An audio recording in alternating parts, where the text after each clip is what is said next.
근데 오늘 설교 말씀은 에스겔 12장이에요. 하나님의 심판의 말씀입니다. 우리 주님 오신 성탄절인데 어떻게 설교를 해야 되나 참 괴로운 심정입니다. 하지만 또 말씀을 전해야 되니까 담대히 증거하도록 하겠습니다. 에스겔 12장 지금까지 본 에스겔은 24장까지 하나님의 심판에 대한 메시지들이 기록이 되게 있습니다. 근데 하나님의 심판에는 사실 참 두렵고 무서운 일이지만 또 이중적인 메시지가 있습니다. 하나님의 심판에는 하나님의 정의와 공의에 대한 승리의 메시지가 또한 숨겨져 있는 것이고, 남은 자들을 결코 버리지 아니하시고 남은 자들의 이마에 표를 치시고 인치시고 환난 가운데 칼과 기근과 전염병 가운데서도 남은 자들을 보존하시고 구원하시는 하나님의 사랑과 섭리가 언제나 담겨 있습니다. 복음이란 말은 기쁜 소식이란 말이죠. 네, 복음이라는 헬라어 단어는 유앙겔리온이라는 단어입니다. 로마의 군대가 이방인들과의 전쟁에서 승리했을 때 마치 카이사르가 왔노라 보았노라 이겼노라라고 외쳤던 것처럼 하나님의 승리의 로마의 군대의 승리의 소식을 전하는 전령들의 그 소식, 그것이 바로 기쁜 소식, 복음입니다. 그 로마의 승리, 전쟁에서 로마의 승리는 로마의 백성들에게는 놀라운 기쁨과 환희와 승전보의 소식이었다고 한다면은 로마의 통치를 따르지 않는 많은 야만족들과 이방인들의 입장에서 보면은 로마의 승리 유앙겔리온은 바로 이 땅에서의 패배와 저주를 상징하는 것입니다. 예수 그리스도의 복음도 이제 기독교인들은 그것을 유앙겔리온이라고 불렀습니다.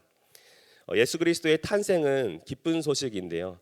그것은 주님을 기다리고 사모하는 자들에게는 놀라운 구원의 기쁜 소식이 될 것이고, 하지만 여전히 주님의 통치를 거부하고 주님을 거역하는 자들에게는 두려운 엄중한 심판의 메시지, 하나님의 나라가 될 것이라는 것이죠.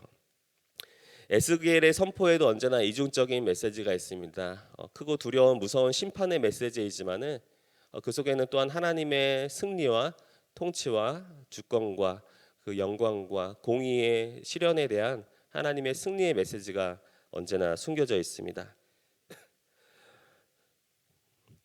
우리 12장에는 다시 한번 그 포로 생활에 대한 징조들을 예언하고 있는데요. 2절을 제가 한번 읽겠습니다. 인자야 내가 반역하는 족속 중에 거주하는도다. 그들은 볼 눈이 있어도 보지 아니하고 들을 귀가 있어도 듣지 아니하나니 그들은 반역하는 족속임이라. 그 에스겔에 반복적으로 나타나는 심판에 대한 말씀들은 사실 새삼스러운 것은 아닙니다. 계속해서 하나님의 말씀들이 4장부터 반복적으로 주어지고 있는 것이죠. 그런데 하나님은 이미 에스겔 2장 7절에 에스겔을 선지자로 부르실 때 그의 사명을 주셨습니다. 7절 2장 7절에 이렇게 말씀하죠. 그들은 심히 패역한 자라. 그들이 듣든지 아니 듣든지 너는 내 말로 고할지어다. 듣든지 아니 듣든지 때를 얻든지 못 얻든지 하나님의 뜻을 선포해야 되는 것이 바로 에스겔의 사명이었습니다. 참 괴로운 것이죠. 선지자의 고통은 하나님의 뜻을 잘 받아들이지 않는 사람들에게 전해야 되는 것이었습니다. 이미 주어진 계시에는 하나님께서 에스겔에게 상징적인 행위를 하도록 말씀하십니다. 마치 그 사장에 뭐 390일은 이쪽으로 넣고 40일은 저쪽으로 넣고 뭐 토판이나 철판을 만들어서 퍼포먼스를 하면서 연기를 하면서 많은 백성들에게 보여준 것처럼 12장에도 여러 가지 상징적인 행위를 하도록 하나님께서 말씀해 주십니다. 특별히 그 뜻은요, 예루살렘은 패망할 것이고 바벨론 포로로 사로잡혀 갈 것에 대한 그 연기를 몸으로 사람들에게 보여주라는 것이죠. 그 말씀이 3절인데요. 같이 한번 읽겠습니다. 인자야 너는 포로의 행장을 꾸리고 낮에 그들의 목전에서 끌려가라. 내가 내 처소를 다른 곳으로 옮기는 것을 그들이 보면 비록 반역하는 족속이라도 혹 생각이 있으리라. 하나님의 말씀을 따라서 에스겔이 포로의 행장을 꾸리고 마치 포로로 끌려가듯이 연기를 하고 있습니다. 왜냐하면 이 땅의 백성들은 눈이 있어도 보지 않고 귀가 있어도 듣지 않고 하나님의 말씀을 끊임없이 거부하고 있기 때문에 하나님께서는 이제는 말로 하지 않고 에스겔에게 연기를 시켜서 포로로 끌려가는 바벨론으로 끌려가는 것들을 형상화해서 상징적으로 보여주고 있다라는 것이죠. 저는 이제 말씀을 이 3절 말씀을 보면서 하나님이 왜 이렇게 심판의 말씀을 재차 반복하실까? 뭐하러 에스겔서 48장까지 이렇게 기나긴 말씀들을 하실까? 이렇게 죄를 많이 짓고 배역하고 반역하는 족속에게 하나님의 능력이면은 한마디면은 다 이렇게 심판하실 수 있는데 왜 자꾸 이렇게 말씀하실까라는 묵상을 하게 되었습니다. 근데 그 3절 끝부분 말씀을 보면서 이렇게 써 있죠. 비록 그들이 반역하는 족속이라도 혹 생각이 있으리라. 예. 혹시 그들이 생각을 할까봐, 혹시 그들이 돌이킬까봐, 혹시 이렇게 계속해서 말하면은 혹시 그들이 회개하고 하나님의 백성으로 다시 한번 그 삶이 온전해질까봐 혹시는 그런 마음이 드는 거예요. 이렇게 많이 말하면은 그들이 혹시 회개하고 다시 하나님 뜻에 돌아가진 않을까? 이렇게 계속해서 얘기하고 또 연기를 해서라도 그들에게 하나님의 살아계심을 하나님을 믿어야만 이 나라 백성이 다시 살아갈 수 있음을 보여주는 것이죠. 저는 여기서 하나님의 그 사랑, 포기하지 아니하시는 하나님의 사랑을 보게 됩니다. 계속해서 24장에 걸쳐서 계속해서 심판을 설교하는 것 같지만은 왜 심판을 설교하겠어요? 네. 우리 아버지들 뭐 자식들 키울 때 뭐 너 자꾸 그런 식으로 하면 집에서 쫓아낼 거야. 너 그러면 정말 죽어. 너 그러면은 망해. 저주받아. 너 그러면 정말 안 된다. 이렇게 계속해서 협박하시는 것 같지만은 부모님이나 선생님이 우리 자식들을 혼내실 때 정말 뭐 죽어라, 나가라, 뭐 집을 나가라 이런 의미가 아니죠. 제발 좀 정신을 차리고 제발 좀 바른 길로 온전한 길로 회복하게 할 것에 대해서 강조하고 있다라는 것입니다. 하나님께서 계속 이스라엘의 심판에 대해서 예언하실 때 저는 그것에 숨겨져 있는 하나님 아버지의 그 사랑의 모습을 봅니다. 혹여나 그들이 회개하고 혹여나 그들이 하나님의 백성으로 다시 신분이 회복되기 위해서 하나님은 끊임없이 잘 듣지 않는 그들을 향해서 귀가 아프지만 입이 아프지만은 계속해서 말씀하고 있다라는 것입니다. 다시 말하자면 하나님의 심판의 메시지 속에 숨겨진 하나님의 마음은 빨리 돌아오고 빨리 회개하고 빨리 하나님 말씀 앞에 생명의 길로 돌아오라는 아버지의 포기하지 아니하시는 마음이 숨겨져 있다는 것입니다. 누가복음 15장 20절을 보면요. 그 집을 나간 배은만덕한 둘째 아들 탕자를 기다리는 그 아버지의 심정이 잘 드러나 있죠. 우리 15장 20절 말씀을 제가 한번 읽겠습니다. 이에 일어나서 아버지께로 돌아가니라. 아직도 거리가 먼데 아버지가 그를 보고 측은히 여겨 달려가 목을 안고 입을 맞추니. 아멘. 탕자의 입장도 있지만 아버지의 입장도 있습니다. 아버지는 탕자가 언제 돌아올까? 재산을 절반이나 가지고 나갔지만은 언제 회개하고 가장 안전한 아버지의 집으로 탕자가 돌아올까? 노심초사하면서 계속해서 밖에서 기다리셨던 거예요. 그래서 탕자가 언제 돌아올지 모르지만은 아버지는 일정한 시간에 밖에 나가서 탕자가 돌아올 것을 기다리면서 노심초사하면서 언제나 내 아들이 다시 한번 회개하고 온전한 길로 안전한 길로 생명의 길로 돌아오게 될 것인가 기다리고 있었다라는 것이죠. 저는 이 같은 아버지의 마음이 바로 오늘 에스겔서에 나타난 하나님의 아버지의 마음이라고 생각합니다. 우리 하나님께서는 무서운 말씀을 주는 것 같지만 사실은 백성들을 포기하지 아니하시고 끝없이 돌아오라 돌아오라 외치는 하나님 아버지의 사랑의 말씀인 것입니다. 근데 그 내용이 그 포로의 행장을 하는 것, 바로 포로로 사로잡혀 갈 것에 대한 것이죠. 6절의 말씀은 이렇게 말씀합니다. 깜깜할 때 그들의 목전에서 어깨에 메고 나가며 얼굴을 가리고 땅을 보지 말지어다. 이는 내가 너를 세워 이스라엘 족속에게 징조가 되게 함이라. 포로로 끌려가듯이 깜깜할 때 얼굴을 가리고 포로의 행장을 메고 나아가고 있습니다. 9절에 보니까 사람들이 에스겔에게 묻는 거예요.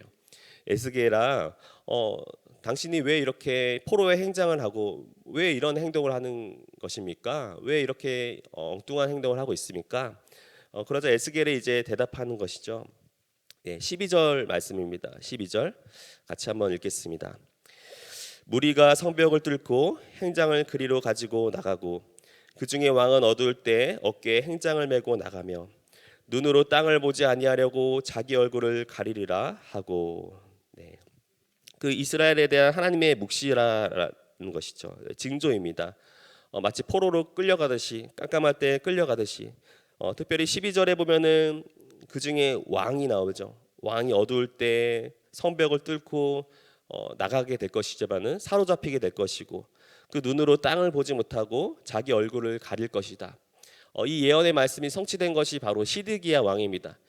시드기야 왕이 바벨론의 공격으로부터 도망다니다가 잡히게 되고요. 그 두 눈이 뽑혀가지고 두 눈이 뽑히고 바벨론으로 비참하게 포로로 끌려가게 되었습니다. 왜 그렇습니까? 하나님의 뜻에 순종하지 않고 불순종했기 때문에 이 같은 형벌을 받게 되었다라는 것입니다. 그러면서 주님은 15절에 이렇게 말씀하십니다. 내가 그들을 이방인 가운데 흩으며 여러 나라 가운데 해친 후에야 내가 여호와인 줄을 그들이 알리라. 주님은 계속해서 말씀하시죠. 내가 여호와인 줄을 그들이 알 것이다. 15절, 16절, 20절에 내가 여호와인 줄을 그들이 알 것이다. 재차 말씀하십니다. 두 번째 그 연기 장면이 등장하는데요. 18절입니다. 18절을 같이 한번 읽겠습니다. 인자야 너는 떨면서 내 음식을 먹고 놀라고 근심하면서 내 물을 마시며. 에스겔은 두 번째 연기를 시작하는데요. 그 예루살렘에 임박한 전쟁에 대한 그 두려움을 표현하는 것입니다. 떨면서 음식을 먹고 놀라면서 근심하면서 물을 마시라라는 것이죠. 전쟁이 나면은 참 얼마나 두렵습니까? 핸드폰 통신도 다 끊기고 전기 공급도 끊기고 물도 나오지 않고 여러 가지 음식이나 생필품을 구하기도 어렵습니다. 아비규환이 되는 것이죠. 정상적으로 돌아가는 사회 시스템이 다 마비가 되어서 언제 적의 공습이 이어질지, 적군이 쳐들어올지, 우리가 지금 전쟁하는 나라들을 보면은 얼마나 두려운 일상을 살아가게 될지 모릅니다. 사이렌이나 뭐 여러 가지 소리가 들리면은 적군이 쳐들어오는 것은 아닌지 두려움 가운데 숨어서 음식을 먹고 물을 마실 수밖에 없다라는 것이죠. 에스겔은 이 연기를 통해서 이스라엘이 이같이 전쟁의 두려움, 함락의 위기 가운데 이제 포로로 사로잡혀갈 것에 대해서 예언하고 있습니다.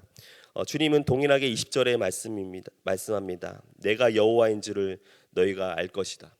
나는 이를 행하는 여호와, 내가 말한 것을 반드시 성취하는 여호와 하나님인 것을 말씀하고 있습니다. 이렇게 두 가지 그 연기에 대한 놀라운 사실은 두려운 말씀입니다. 두려운 말씀이 선포되었을 때 백성들의 반응은 어떠했을까요? 오늘 크게 보면 두 가지 반응이 등장하는데요. 먼저 22절 말씀을 같이 한번 읽겠습니다. 인자야 이스라엘 땅에서 이르기를 날이 더디고 모든 묵시가 사라지리라 하는 너희의 이 속담이 어찌 됨이냐. 그 말씀이 선포되었는데 백성들의 첫 번째 반응은 이 속담을 인용하는 거예요. 날이 더디고 모든 묵시가 사라질 것이다. 날이 더딜 것이다. 그리고 모든 묵시가 사라질 것이다. 묵시, 하나님의 말씀, 하나님의 계시가 성취되지 않고 그냥 있는 듯 없는 듯 흐지부지 사라지고 말 것이다. 백성들이 이렇게 말했다는 거예요. 다시 말하자면은 하나님이 이렇게 엄중한 말씀을 선포했지만은 그것이 하나도 성취되지 않고 효험이 발생하지 않고 그대로 그냥 묻힐 것이다. 아무 일도 없었던 것처럼 다시 우리는 평안하게 살아갈 것이다 라고 반응했다라는 것입니다. 다시 말하자면 하나님에 대한 불신이요 의심에 대해서 하나님의 말씀을 전혀 믿지 못하는 백성들의 반응을 보여주고 있습니다. 이런 백성들의 반응에 대해 하나님은 25절에 이렇게 말씀하십니다. 25절을 함께 읽겠습니다. 나는 여호와라 내가 말하리니 내가 하는 말이 다시는 더디지 아니하고 하리라. 반역하는 족속이여 내가 너희 생전에 말하고 이루리라. 나 주 여호와의 말이니라 하셨다 하라. 아멘. 백성들의 말과는 다르죠. 하나님께서 이렇게 말씀하시는 거예요. 내가 하는 말은 다시는 더디지 않을 것이다. 이 백성들은 하나님의 말씀이 더딜 거라고 말하지만 하나님의 말씀은 더디지 않고 속히 임할 것이다. 그리고 너희의 생전에 살아있을 때 하나님의 뜻이 말씀하신 그대로 성취될 것이다. 하나님께서는 백성들에게 이렇게 선포하고 계십니다. 그러자 두 번째 반응이 이어지는데요. 27절의 두 말씀입니다. 같이 읽겠습니다. 인자야, 이스라엘 족속의 말이 그가 보는 묵시는 여러 날 후의 일이라. 그가 멀리 있는 때에 대하여 예언하였다 하느니라. 그러니까 사람들이 하나님의 말씀을 듣고도 여전히 이렇게 반응하는 거예요. 그 말씀은 여러 날 후의 일입니다. 먼 미래에 일어날 것입니다. 내 당대에는 우리는 평안하게 살다가 죽을 것입니다.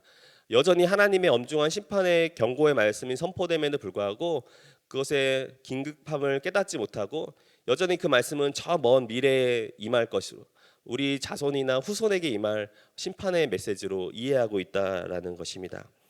이것은 영적인 무관심과 나태함의 태도입니다. 그저 현실에 안주하면서 하나님의 말씀에 귀 기울이지 않고 하나님을 경외하지 않는 마음을 상징하는 것입니다. 이런 백성들의 태도 가운데 주님은 28절에 이렇게 말씀하십니다. 같이 읽겠습니다. 그러므로 너는 그들에게 이르기를 주 여호와의 말씀에 나의 말이 하나도 다시 더디지 아니할지니 내가 한 말이 이루어지리라. 나 주 여호와의 말이니라 하셨다 하라. 아멘. 나의 말은 하나도 더디지 않을 것이다. 나의 말은 하나도 땅에 떨어지지 않고 너희 살아 생전에 그대로 성취될 것이고 속히 임하게 될 것이다. 하나님은 자신의 말씀을 이루시는 신실하신 하나님으로 자신을 소개하고 있습니다. 오늘 말씀을 정리합니다. 하나님께서는 심판의 메시지를 선포하고 계십니다. 반복해서 계속해서 심판의 메시지를 선포하는 것은 눈이 있어도 보지 못하고 귀가 있어도 듣지 못하는 이 백성들이 혹여라도 깨닫고 그 온전함을 회복할까봐 정말 혹여라도 깨닫고 하나님의 그 안전한 그 자녀의 신분을 다시 회복하도록 하기 위함입니다. 그들에게 회개할 시간, 충분히 회개할 수 있는 시간과 기회를 제공하기 위해서 오래 참으시는 하나님 아버지의 그 사랑을 보여주고 있습니다. 하나님은 이스라엘에 큰 수술을 하고 있습니다. 참 우리가 건강검진 할 때마다 두렵지 않습니까? 혹여나 무슨 안 좋은 게 생길까봐. 그런데 이스라엘의 죄악이 마치 악성 종양과 같이 이렇게 비대해지고 커졌습니다. 그 종양을 그대로 놔두면 이스라엘은 결국에는 심각한 고통 속에 죽게 될 것입니다. 하지만 하나님께서는 그들의 백성, 하나님의 자녀들인 이스라엘을 포기하지 아니하시고 이스라엘에 대한 큰 수술을 지금 거행하고 있습니다. 그들의 그 우상 숭배와 교만과 이웃에 대한 포악과 죄악에 대해서 하나님이 그것이 너무나 흉악한 죄악과 종양이 되었기 때문에 제거해야 되는 메스를 들어야 되는 지경에 이르렀다는 것입니다. 그 이유는 그들이 죽기를 바라는 것이 아니라 이스라엘이 다시 큰 수술을 통해서 그 삶이 회복되고 건강을 다시 회복하고 다시 하나님을 경외하는 하나님의 성민으로 만들기 위해서 하나님께서 지금은 수술을 하고 있는 기간입니다. 그 예레미야 선지자의 예언처럼 70년 동안 그들이 회개하고 정결하게 하고 다시 한번 하나님 앞에 온전함을 회복할 때 하나님께서 포로로 사로잡혀갔던 그들을 다시 회복하고 하나님 백성의 신분을 다시 회복할 것에 대해서 하나님께서는 말씀하시면서 그들 가운데 다시 그 메스를 들고 있습니다. 우리 인생에도 때로는 이 수술 기간이 있을 수 있지 않겠습니까? 내가 하나님의 말씀을 거역하고 불순종하고 정신을 못 차리고 막 잘못된 길로 불구덩이의 길로 걸어갈 때 하나님께서 우리를 버리지 아니하셨다면은 하나님께서는 우리 가운데 수술을 하실 것입니다. 들을 귀가 있어도 하나님의 말씀에 대해서 귀를 닫고 눈이 있어도 하나님의 말씀에 대해서 눈 감아 버리고 내가 잘못된 길을 갈 때 하나님은 때때로 당신의 백성들에게 극약 처방을 내리실 때가 있습니다. 우리가 죄의 길을 빨리 깨닫고 떠나도록 충격요법을 사용하신다는 것입니다. 왜 그렇습니까? 우리를 너무나도 사랑하셔서 바른 길로, 가장 안전한 길로, 생명의 길로 이끌기 원하시는 하나님 아버지의 마음인 줄로 믿습니다. 오늘 말씀을 정리하면서 우리의 마음을 돌아보기 원합니다. 내 마음속에는 이스라엘 백성들처럼 하나님의 말씀에 무관심하고 정말 나와는 상관이 없는 말씀이라고 저 멀리 먼 미래에 벌어질 일이라고 이렇게 생각하면서 그렇게 살아가고 있지는 않습니까? 그렇지만 하나님의 말씀은 반드시 살아있는 말씀이고 우리를 회복하기 원하시는 가장 좋은 말씀입니다. 우리가 다시 한번 우리의 마음 가운데 정말 하나님을 향한 간절함들이 회복되기를 원합니다. 그래서 에스겔 8장에 그 예루살렘 성전에 많은 우상들로 가득했던 것. 근데 사실은 우리의 마음이 성전이라고 주님은 말씀하십니다. 내 마음의 성전에는 무엇이 들어 있습니까? 하나님을 향한 사랑과 고백과 헌신과 그 하나님을 향한 그 향유옥합을 깨뜨린 여인과 같은 그 간절한 예배의 마음들이 담겨져 있습니까? 아니면 내 마음에는 여전히 예루살렘 성전에 가득 찼었던 그 우상들과 일월성신에게 절하고 세상에 향한 욕심과 그런 마음들로 내 자아로 가득 차 있지는 않습니까? 이제 우리의 마음의 성전을 정결케 하기 원합니다. 여전히 나로 가득 차고 죄악과 정욕으로 가득 찼던 것들을 다 청결케 하고 하나님의 마음, 특별히 2000년 전에 이 땅에 오신 예수 그리스도를 내 마음에 다시 모시기 원합니다. 우리 예수님은 왕이십니다. 예, 우리는 주님의 백성입니다. 주님의 백성은 왕의 말을 들어야 됩니다. 왕의 통치 아래에 있어야 됩니다. 근데 우리가 예수 그리스도 우리의 왕의 통치를 따르지 않고 여전히 내가 주인 되어서 내 뜻대로 행한다고 하면은 우리는 내 마음의 보좌에서 내려오시기를 축원합니다. 내 마음의 보좌 가운데 다시 왕을 모시고 다시 예수 그리스도를 내 삶의 주인으로 왕으로 내 모든 것들을 동원해서 하나님께 영광 돌리는 왕으로 예수님을 다시 내 마음 가운데 우리 가정 가운데 우리 교회 가운데 모셔드리는 놀라운 은혜가 있으시기를 간절히 축복합니다. 우리 같이 기도하기 원합니다. 오늘 에스겔 정말 12장을 통해서 하나님께서 말씀하시는 것이 하나님의 사랑인 줄을 깨달았습니다. 주님께서 여전히 우리 가운데 말씀하고 있는 줄로 믿습니다. 주님 우리 가운데 깨닫는 귀를 허락하여 주시옵소서. 깨닫는 눈을 허락하여 주시고 깨닫는 마음을 허락하여 주셔서 하나님의 사인 앞에 우리가 반응하고 회개하고 겸손히 행하면서 하나님 말씀 앞에 순종할 수 있는 백성 될 수 있게 도와달라고, 특별히 2000년 전에 이 땅에 오신 예수님 오늘도 내 마음 가운데 자정하여 주셔서 왕으로 주님을 섬기기 원합니다. 이제는 왕의 백성이 되기 원합니다. 내가 주인 되어 살아가는 인생 아니라 하나님 되어 삶의 주인 되어 주시고 예수 그리스도만을 섬기는 주의 백성 될 수 있게 도와달라고 같이 기도하시겠습니다. 사랑해 주님 감사합니다. 이 땅 가운데 내려오신 주님, 특별히 이 땅 가운데 다시 회복과 구원의 역사를 허락하시는 주님, 아버지 정말 남은 자를 구원하시면서 다시 한번 하나님의 백성의 신분을 온전히 회복하기 원하시는 주님, 다시 한번 우리 가운데 말씀하시니 감사합니다. 끊임없이 우리를 향해서 기다리시고 인내하시면서 돌아오라고 말씀하신 주님, 다시 한번 회개하고 하나님의 온전한 백성으로 그 삶을 회복하라고 말씀하신 주님, 우리의 마음을 깨닫게 하여 주시옵소서. 내 마음을 깨닫게 하여 주시고 내 눈을 열어주시고 내 귀를 열어주셔서 하나님의 말씀을 듣게 하여 주시고 주의 말씀 앞에 순종하며 하나님 말씀 앞에 겸손히 행할 수 있도록 인도하여 주시옵소서. 아버지 이 땅에 오신 주님을 내 마음 가운데 모시기 원합니다. 주님 내 마음의 가운데 좌정하여 주시옵소서. 내가 주인 되어 살아가는 인생이 아니라 하나님 내 삶의 주인 되어 주시옵소서. 하나님 나의 왕이 되어 주시옵소서.